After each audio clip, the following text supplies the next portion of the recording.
ay tungkol sa dalawang taong hindi nagkatuluyan dahil sa maling panahon o mga hindi nasabing damdamin. Ito yung awit ng regret. Hindi na malungkot ngayon yung meaning ng sayang na sayang. Hindi na siya regrets. Parang a second chance na siya para kay Bimbi at kay Raisa May, 'di ba? So ano nga ba yung pambansang ibig sabihin ng di na sayang? Ano nga ba yung malalim na simbolismo ng pahayag na ito sa kulturang Pilipino?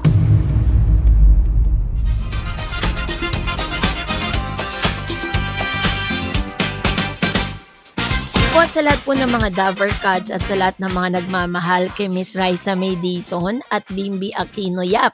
So, minsan lang sa kasaysayan ng Philippine Television ng isang klasikong kanta ng pagkabigo at panghihinayang ay biglang nagbago ng kahulugan at naging pambansang pambalanse ng kilig at saya.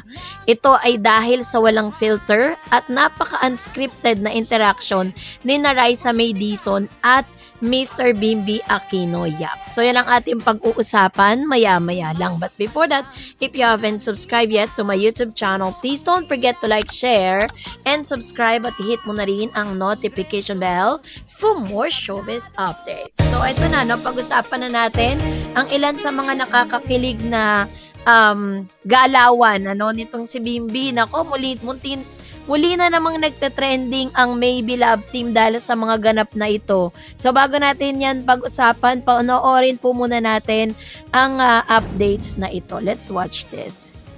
Sa gitna ng kulitan sa live broadcast, ang kantang Sayang na Sayang na kilala sa Pighati na nawaglit ng pag-ibig ay binaligtad ng dalawang bata. Mula sa tanyag na linya na sayang na sayang talaga ay ipinaglaban ni Bimbi at Raisa na hindi na sayang. Ano nga ba yung tunay na kahulugan ng pahayag na ito at bakit hanggang ngayon ay nagiiwan ito ng napakalaking marka sa kulturang pop ng Pilipinas? So narito ang ilan sa mga malalim at nakakakilig na pagsusuri sa makasaysayang eksenang ito. So ano nga ba yung konteksto, 'di ba? Ang dalawang munting between ng 2 at 7, no? Dati kasi si Bimbi 2 talaga yan eh.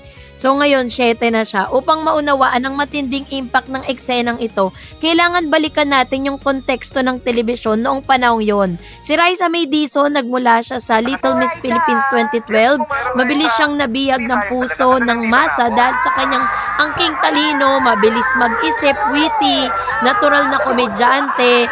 Siya ay kinatawa ng simpleng pangarap at pagiging baklad or makamasa.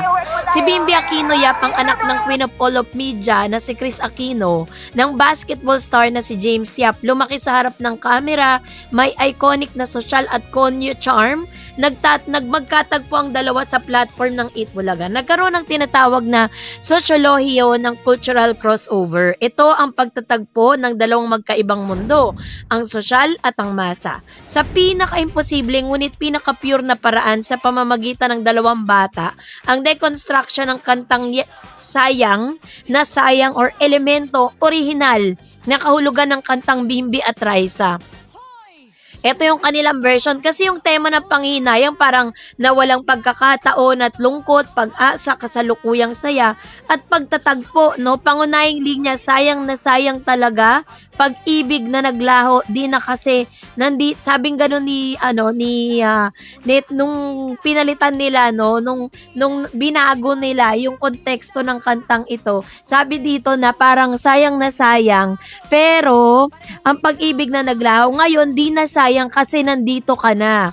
Magkasama na tayo, emosyonal, pighati at pag-aalala sa nakaraan na pura at walang mali siyang kilig ng kabataan. Mensahe, late na lahat, sakto lang ang darating na tamang tao sa tamang panahon.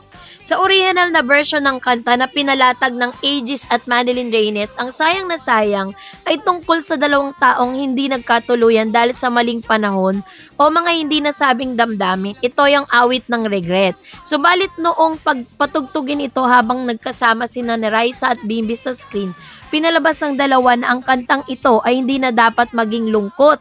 Nang sabihin ni Bimbi o suportahan ni Raisa na hindi na sayang, ipinapahiwatig nila na sa maikling salita na nahanap na ang katapat. Ang dating nawala o nainip na pagkakataon ay nabuo na dahil nagtagpo silang dalawa. Kaya wala na, hindi na malungkot ngayon yung meaning ng sayang na sayang. Hindi na siya regrets. Parang a second chance na siya para kay Bimbi at kay Raisa May, 'di ba? So, ayaw ng mga bata sa malungkot na narrative. Para sa kanila, habang masayang sandali na magkasama sila sa live camera, walang dapat pang hinayangan, 'di ba? So, kaya naman talagang nagdulot po ito ng sobra-sobrang kilig, no? Nagkaroon siya ng tinatawag na psychological impact. Ang kilig na naramdaman ng milyong-milyong Pilipino sa eksenang ito, iyon ay hindi lang basta sa simpleng love team. Ito ay nag-uugat sa ilalim ng malalalim na dahilan, no? Yung kanilang magic na unscripted live TV, hindi tulad ng mga teleserye na may nakasulat na script. Ang Itbulaga ay kilala sa spontaneity, ang reaction ni Bimbi na maging candid, at ang mabilis na sagot ni Raisa hindi kayang i-rehearse. Ang pagiging atubili, ang pautal-utal na pagsasalita, at ang natural na gulat ng mga host tulad na Vic Soto at Joey De Leon ay nagbigay ng totoong emosyon sa mga manonood. So ito ba yung tinatawag na puppy love at innocence? Ang kilig na dulot ng dalawang bata ay malinis, pure. Walang halong pilit na romantikong mali siya, kundi isang masayang pagpapalitan ng papuri at atensyon. So yung ganitong uri ng kilig ay nagbibigay ng pakiramdam ng nostalgia sa mga nakatatanda. Pinapadala nito ang simpleng panahon ng pagkabata kung kailan ang pagkagusto ng isang tao ay pinapahayag ng walang takot o kaplastikan. Kaya alam mo, no wonder kung bakit ang dami pong mga seniors, ang dami pong mga fans netong si Raisa at si Bimbi na nasa age na sila, 'di ba? Pero parang nabubuhay ulit yung yung pagkabata nila dahil po sa napapanood nila kay Raisa at kay Bimbi. So yun po yung ilan sa mga talaga namang masasabi nating napakaganda, 'di ba? Yung kanilang contrast effect or opposite attract, mayroong natural na komedya at appeal kapag pinagsamang magkaibang personalidad, 'di ba? Si Bimbi napaka-polite, Inglesero at lumaking sheltered. Si Raisa na napakalihis, bibo, Tagalog at lumaking palaban sa buhay. Nang ipagtanggol o sabihin nilang hindi na sayang, pinatunayan ng dalawa sa mundo ng kabataan na walang pagkakaiba ang antas sa lipunan. Ang chemistry ay nagmumula sa mutual respect at simpleng kasiyahan na magkasama sila. So ano nga ba yung pambansang ibig sabihin ng di na sayang? Ano nga ba yung malalim na simbolismo ng payag na ito sa kulturang Pilipino? Ang di na sayang ay tagumpay ng kasalukuyan laban sa lungkot ng nakaraan. Sa tuwing binabangkit ang kulturang ng linyang ito mula sa eksena ni Raisa at Bimbi, ito ay nagiging code sa tatlong bagay. Number 1, yung pag-asa at sa pag-ibig, na kahit ilang beses ka nang nasaktan o nang hinayang sa mga lumipas na relasyon, may darating na isang taong magpapadama sa iyo na hindi na sayang oras mo sa paghihintay. And of course, syempre merong kapanatagan sa kasalukuyan. Ang payag na ito ay isang pag-iimbita na ma-enjoy mo yung present moment. Bakit ka maiiyak sa nakaraan kung masaya naman ang kasalukuyan? So yung kapangyarihan ng tamang pagtatagpo sa pamamagitan ng simpleng laro ng salita at telebisyon ay papahiwatig na ang bawat sayang ng karanasan ay may katapat na di na sayang ng wakas kapag dumating na yung tamang tao. So, ang eksena ni Raisa May Dizon at Bimbi Yap sa Aquino Yap sa Itbulaga ay nananatiling isa sa pinaka matagumpay na halimbawa ng spontaneous sa Philippine showbiz culture sa history.